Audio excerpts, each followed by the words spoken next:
lovelies, it's Miss Lady Lace here today with a new fabulous video.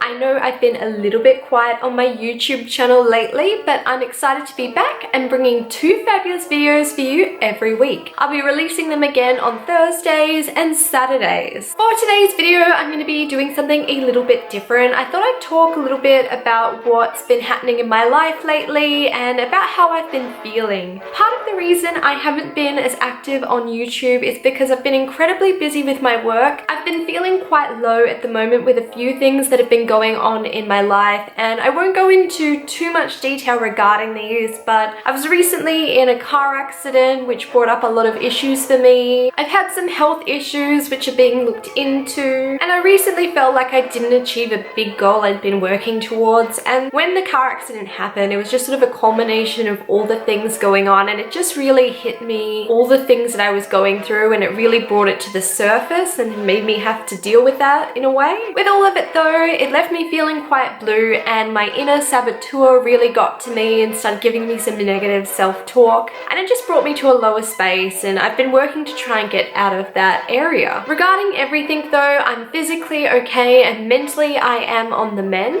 Like anything in life, there's no magical fix though, and I've been working towards being the best version of myself again. With all of this though, I thought it would be fabulous to put together a little video sharing with you some of the things I do to help combat negative thoughts. So I have 6 little tips that I've been utilizing myself, and hopefully they may also help you too. Tip number 1 is to take a break. Whatever is your stress at the moment, take a break from that. Take some time for self-care, step back, reevaluate all the things, and just take time for you, because you can't pour from an empty cup. Tip number 2 is to be mindful with your thoughts. Identify what negative thoughts are coming to your mind, and when you do have these negative thoughts, you should really evaluate, are they actually useful? Question yourself, is this a useful thought? Is it actually aiding you in your personal growth? And if it isn't, there's no point worrying about that, and it's time to focus on the positive. Being mindful, you want to identify the negative thought and replace it with a positive thought, something that'll help you grow towards whatever your goal or ambition is. And definitely take the time to appreciate all the beautiful things around you, all the beautiful people in your life who support you,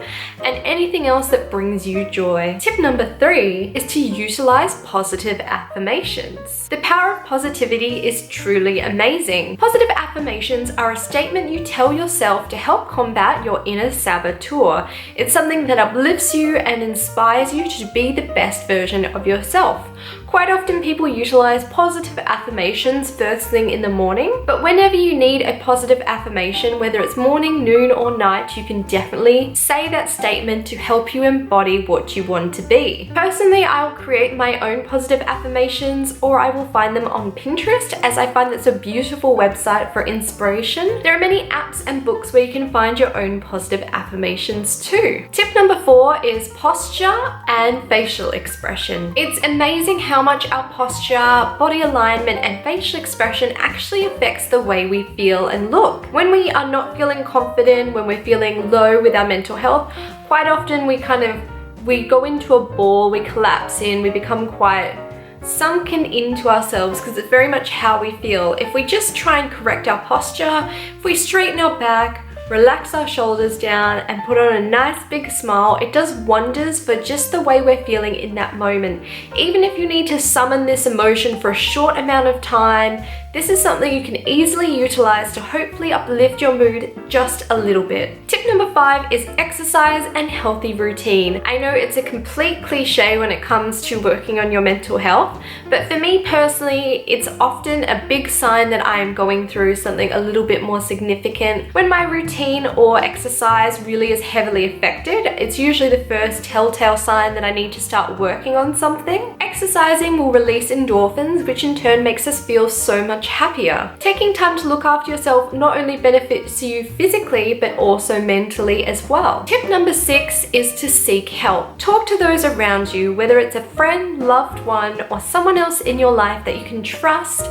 You can really express how you're feeling. They can be a great soundboard for you, and if you feel like getting input on how to improve the situation, I'm sure they'd be able to help and assist you with this. If you're experiencing quite extreme emotions or it's been going on for quite a prolonged amount of time, I would highly recommend reaching out to a professional, even going to see your GP. They can give you a mental health plan and potentially refer you to someone further who will be able to assist you with what you're going through. If your emotions are quite extreme and you're at a really severe point in your life, you can always call Lifeline on 13 11 14, or if you're in another country, there will be numbers to reach out to other mental health professionals for urgent help. Personally, for myself, I reached out to my husband and my friends, and I also shared what I was going through on social media through some Instagram stories, especially the day the car accident happened. It really brought it all to the surface, so I just sort of poured it out onto the internet, and I was so overwhelmed with the love and support that I was shown.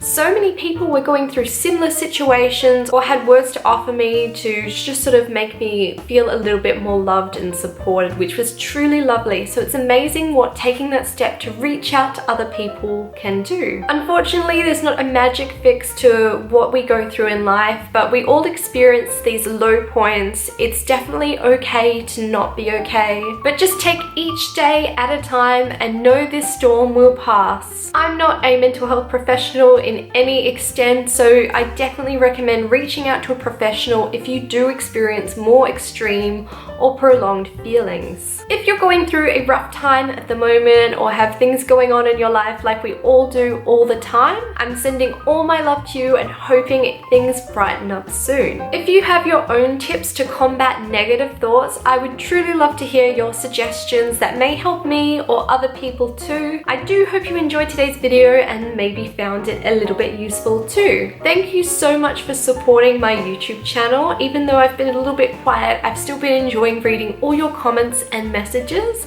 and I will see you in my next fabulous video.